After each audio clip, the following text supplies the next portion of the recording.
9 experienced hikers, trained, strong, and prepared for the worst. But in the freezing mountains of Russia, something made them do the unthinkable.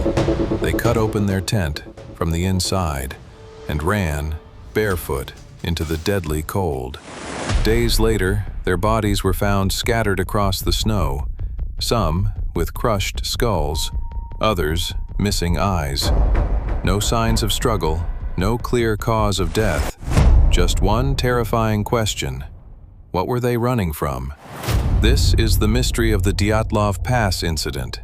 The year was 1959. A group of young Soviet hikers set out on an ambitious journey into the remote Ural Mountains. They were experienced, disciplined, not amateurs.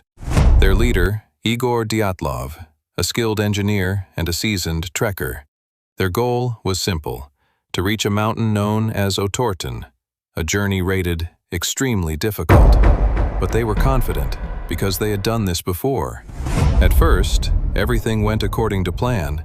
They laughed, took photos, documented their journey. Footprints in the snow, diaries filled with optimism.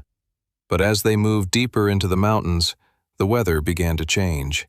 Winds grew stronger, temperatures dropped, and the wilderness around them became unforgiving. Still, they pushed forward. On February 1st, 1959, the group made camp on a snowy slope. They set up their tent against powerful winds. That night, something happened. Something so terrifying that all 9 hikers made a desperate decision. They didn't open the tent normally.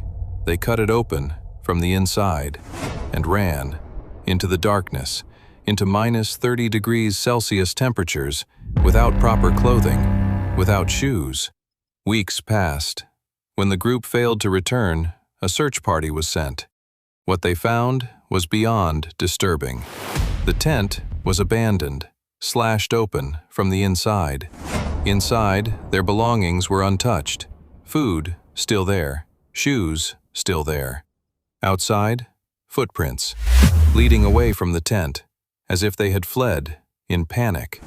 The first bodies were found near a forest edge. 2 hikers, barely clothed, as if they had tried to make a fire. Nearby, another body, Igor Dyatlov himself, lying face down in the snow, as if he was trying to crawl back. But it gets worse. Months later, more bodies were discovered, hidden under deep snow. These hikers had severe injuries, crushed ribs, fractured skulls, injuries so powerful they were compared to a car crash. And yet, no external wounds, no signs of a fight. Some victims were missing eyes. One had no tongue. Even more disturbing, their clothes showed traces of radiation. Yes, radiation.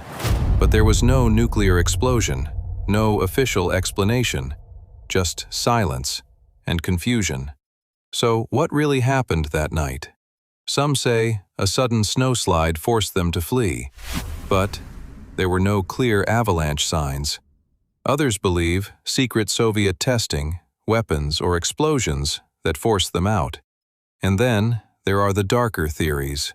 Strange lights seen in the sky, unexplained forces, something we still don't understand. In the end, the official cause of death was declared as a compelling natural force. But what does that even mean? A force so powerful that 9 experienced hikers ran into certain death without hesitation, without explanation. Even today, the mystery remains unsolved.